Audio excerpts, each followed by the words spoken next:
अस्सलाम वालेकुम। Learners copy में आप लोगों को शामिल। आज जो हमारा टॉपिक है वो है प्रैक्टिकल एमबीए से रिलेटेड, और वो है बिजनेस टाइप्स, यानी कि जो उसकी फॉर्म्स होती हैं वो कौन कौन सी होती हैं बाय नेचर, और स्ट्रक्चरली हम इसको पढ़ेंगे। तो वो होगा manufacturing, assembling, supplying, buying and selling, जिसको मर्चेंडाइजिंग कहते हैं। इसको हम डिटेल में पढ़ते हैं। फिर आते हैं जी बाय बिजनेस ऑर्गेनाइजेशन, उसमें sole proprietorship, partnership, corporation, joint stock companies. Manufacturing क्या होती है? मैन्युफैक्चरिंग क्या होती है कि रॉ मटेरियल से हम कोई भी चीज़ बनाते हैं। फॉर एग्जांपल हम इससे कोई प्लास्टिक की चीज़ बना सकते हैं, जैसे कि पीवीसी है। पीवीसी से हम उसको पिघलाकर जो है वो जो फैक्ट्री के अंदर मशीन के ज़रिए उससे कोई पाइप बनाया जा सकता है। पीवीसी बिल्कुल दानों की तरह होती है। अच्छा, क्या होता है कि इसके लिए फैक्ट्रीज चाहिए होती हैं, और ये ऑफिसेज में बैठ के काम नहीं होता। इसके अलावा प्रोडक्शन जो हाउसेस चाहिए होते हैं। प्रोडक्शन हाउसेस का मतलब ये होता है कि यूनिट्स के हिसाब से इसमें सामान बनता है, और बहुत सारा सामान बनता है। एक टाइम में कई कई हजार, कई कई सौ जो है वो सामान इससे मशीन के ज़रिए बनता है। अच्छा, इसके अंदर जो है वो एरिया जो फैक्ट्रीज का एरिया होता है, मैन्युफैक्चरिंग फैक्ट्रीज का एरिया, वो बहुत बड़ा बड़ा होता है। तो वो जैसे कि एक जगह पर एक हॉल के अंदर जो है वो पीवीसी को पिघलाया जा रहा है, वो मशीन लगी हुई है। एक जगह पर उसकी शक्ल दी जा रही है, सांचे में बदला जा रहा है, जगह पर ठंडा किया जा रहा है। तो कहने का मकसद ये है कि इसकी जो एरिया होता है वो बहुत बड़ा चाहिए होता है। फिर जो मशीनरी इस्तेमाल हो रही होती है, जाहिर से तो गर्म भी होती है, तो उसको प्रॉपर मेंटेन रखना, उसके लिए भी जगह एक प्रॉपर चाहिए होती है, ओपन एरिया चाहिए होता है। तो खैर, हम फैक्ट्रीज की बात कर रहे थे, प्रोडक्शन एरिया की बात कर रहे थे। इसमें यूनिट्स के जो है ना वो आपका जो सामान है, वो जो आइटम आप बना रहे होते हैं, वो यूनिट्स के अंदर बनता है। अच्छा, मैन्युफैक्चरिंग जो है वो पाकिस्तान जो दुनिया के अंदर है वो चाइना में मोस्टली, दुनिया भर की जो मैन्युफैक्चरिंग हो रही है वो चाइना में हो रही है। अगर कोई कहता है जी जापान जो है वो बना रहा है, मैन्युफैक्चरिंग कर रहा है, नहीं, ऐसा नहीं है। कम तादाद में है, बहुत कम तादाद में, लेकिन जो मोस्ट ऑफ द मैन्युफैक्चरिंग है वो चाइना में हो रही है। और ये अभी नहीं, काफ़ी टाइम से हो रही है, तकरीबन 2012-13 और उससे पहले, जब ये चाइना की जो इकोनॉमी ने बूस्ट करना शुरू किया था। अच्छा, वहाँ पर जो चाइना है वहाँ पर बहुत फैक्ट्रीज हैं। वहाँ पर उन्होंने क्या किया है कि वो सामान जो है वो बल्क के अंदर सामान बनाते हैं और वो फिर दुनिया भर में बेचते हैं, और फिर वहाँ ऑफिस बना लेते हैं, और वो सामान कॉन्टैक्ट करके वो सामान उनके ऑफिस में आता है, वेयर हाउसेज होते हैं, वहाँ से वो सामान बेचते हैं। अच्छा, ये तो एक मैन्युफैक्चरिंग की बात है। और इसमें एक एक्स्ट्रा बात मैंने बताएंगे, आप वो चाइना किस तरीके से मैन्युफैक्चरिंग करके अपना सामान दुनिया भर के अंदर भेजता है। अब आए थे असेंबलिंग। असेंबलिंग क्या है? असेंबलिंग क्या होती है कि असेंबलिंग पार्ट्स को, किसी भी चीज़ की आप बना रहे हो, फॉर एग्जांपल आप फैन बना रहे हो, फैन के पार्ट्स होंगे मुख्तलिफ, या कोई गाड़ी बना रहे हो तो उस गाड़ी के मुख्तलिफ पार्ट्स होंगे। उन पार्ट्स को असेंबल करना, एक जगह बनाना, यकजान करना, और यकजान करके उसको एक शक्ल दे देना, उसकी प्रोडक्ट की एक शक्ल बना देना, उसको असेंबलिंग कहा जाता है। अच्छा, अब असेंबलिंग सिटी टू सिटी हो सकती है। फॉर एग्जांपल, मैंने लाहौर से कुछ सामान कराची में नहीं मिलता, और मैंने अपना जो है वो फैक्ट्री जो है वो अपनी कराची में बना ली है, और मैं वहाँ पे असेंबल करती हूँ, असेंबलिंग करके, और फिर मैं आगे बेचती हूँ। इसी तरीके से चाइना से सामान हमने लिया, वहाँ पे मैन्युफैक्चरिंग की, और असेंबल हमने कर लिया जर्मनी में, यूएस के अंदर, और इसी तरीके से जो है वो हम असेंबलिंग कर रहे हैं जापान के अंदर, थाईलैंड में कर रहे हैं। तो असेंबलिंग यानी कि पार्ट्स को, किसी भी चीज़ के, किसी भी प्रोडक्ट के पार्ट को आपने सब यकजान कर लिया।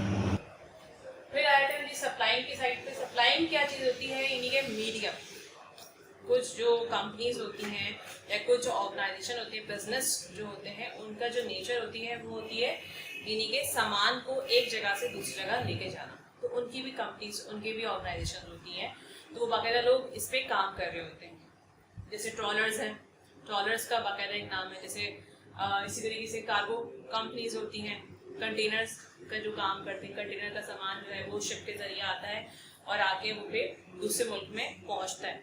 तो कंटेनर के जैसे मार्क्स है, हमारे फॉर एग्जाम्पल। फिर आए थे हम बाइंग एंड सेलिंग की साइड पे। बाइंग एंड सेलिंग के अंदर क्या है कि बाइंग एंड सेलिंग के अंदर मर्चेंडाइजिंग है।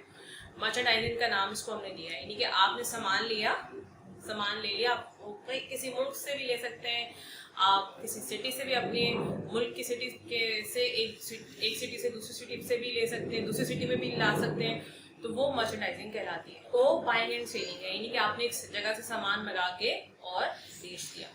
अब वो सामान आप किसी गैर मुल्क से भी, यानी कि पाकिस्तान से बाहर, अगर पाकिस्तान की बात करते हैं तो पाकिस्तान से बाहर हम चाइना से मंगा लेते हैं, हम यूएस से मंगा के भेज देते हैं, तो ये डिपेंड करता है। और आप एक सिटी से, यानी कि लाहौर से सामान मंगा के आप कराची में भेज सकते हैं, कराची से सामान मंगा के आप लाहौर में भेज सकते हैं, बेच सकते हैं।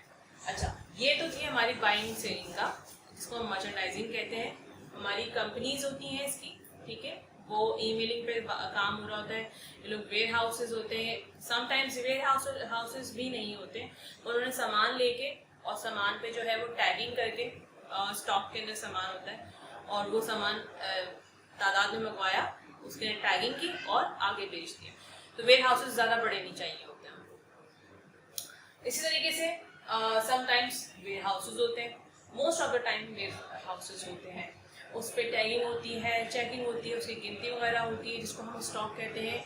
और उसके अंदर क्या होता है जी, वो कहलाती है स्टॉक की मेंटेनेंस, ठीक है, वो हम इंशाल्लाह आगे पढ़ेंगे इसके बारे में।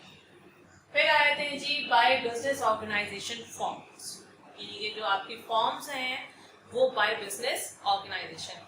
अगर हम सोल प्रोप्राइटरशिप के बारे में पढ़ते हैं तो इसमें एक इंसान, इसमें जो है वो शेयर एंड सफेद का जो है ना कहते हैं जी, वो मालिक होता है, यानी कि इसमें सारे फैसले भी वही करता है। प्रॉफिट एंड लॉस का भी मालिक वही होता है, तो प्रॉफिट हो रहा है तो उसको मिलेगा, लॉस हो रहा है तो वो जिम्मेदार है।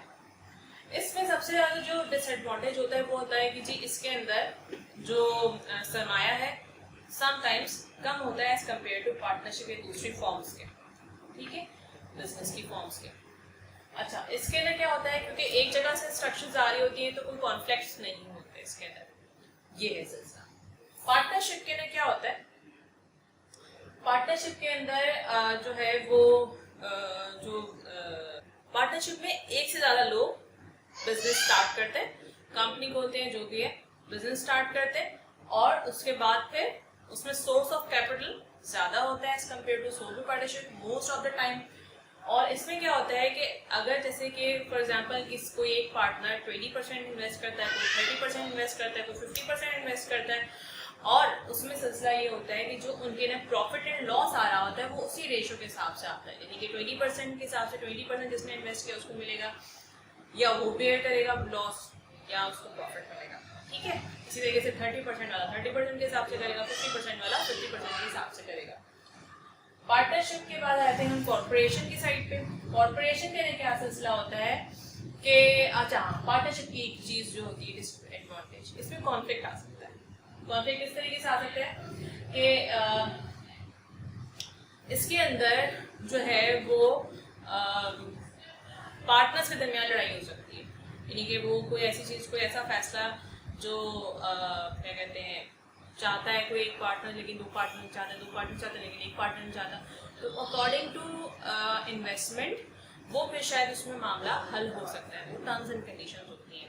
इसमें जो लाइबिलिटीज़ होती हैं वो लाइबिलिटीज यानी कि जिम्मेदारियाँ जो होती हैं, जिम्मेदारियों का मतलब है कि अगर लॉस होता है तो वो अनलिमिटेड होती है। अनलिमिटेड का मतलब ये है कि उनकी फैक्ट्री भी जा सकती है, उनकी जो कंपनी वो भी जा सकती है, उनका जो घर है वो भी इसके अंदर लॉस में जा सकता है। तो सोल प्रोप्राइटरशिप के अंदर भी अनलिमिटेड लायबिलिटी होती है, यानी कि इसके अंदर जो है वो जो प्रोप्राइटर होता है उसने ही सारे लॉस को जो है वो झेलना होता है, यानी कि उसने सारे लॉस को बेयर करना होता है।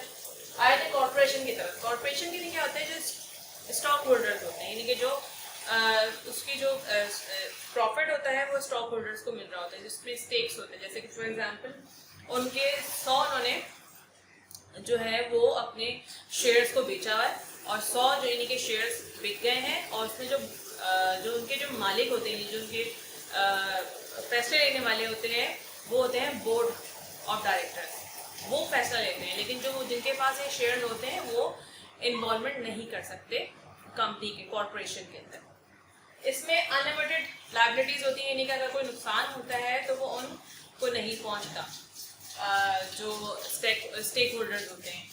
अच्छा, ज्वाइंट स्टॉक कंपनीज के साइड पे आए थे। ज्वाइंट स्टॉक कंपनी क्या होती है, यानी कि इसके अंदर जो शेयर्स होते हैं, वो जो कंपनीज होती हैं वो डिफरेंट किस्म के जो शेयर्स होते हैं उनको वो बेचती हैं, और उसमें जो प्रॉफिट एंड लॉस, जैसे for example company A, company B, company C, ये इसका पोर्टफोलियो है और किसी ने खरीदा, कंपनी ए का ले लिया, कंपनी बी का ले लिया, कंपनी सी का नहीं लिया। जरूरी नहीं होता कि वो कंपनी सी का भी शेयर ले। तो जो कंपनी ए और कंपनी बी का जो उसने जो शेयर लिया है उसकी कीमत में अगर इजाफा होता है तो उसमें जो इजाफा हो रहा है उसका जो डायरेक्ट जो उसको फायदा हो रहा है वो उस शख्स को है जिसने वो शेयर खरीदा। इसी तरीके से अगर उसको नुकसान है, अगर उसकी कीमत गिर जाती है तो उसका नुकसान उस शख्स को पहुंच रहा है जिसने वो शेयर खरीदा। ये थी हमारी जॉइंट स्टॉक कंपनी की थोड़ा सा इंट्रोडक्शन। इस पे इन सब पे यानी कि जो बिजनेस ऑर्गेनाइजेशंस हैं बाय नेचर बिजनेस, इन सब पे मैं अपनी अलग अलग वीडियोस बनाऊंगी इंशाल्लाह। अपना बहुत ख्याल रखिएगा लर्नर्स की नौकरी में। अब तक के लिए इतना ही। मेरी वीडियो को शेयर करें, लाइक करें और सब्सक्राइब करें मेरे चैनल को। कोई सवाल है तो फीडबैक दे सकते हैं, सवाल कर सकते हैं कमेंट बॉक्स के अंदर और उसका जवाब मैं आपको दूंगी। बाकी ये कि सब्सक्राइब करें मेरे चैनल को, बेल आइकन के बटन को दबाएं और ताकि आपको सारी की सारी वीडियोस मेरी बर वक्त मिल सके। अपना बहुत ख्याल रखिएगा। अल्लाह।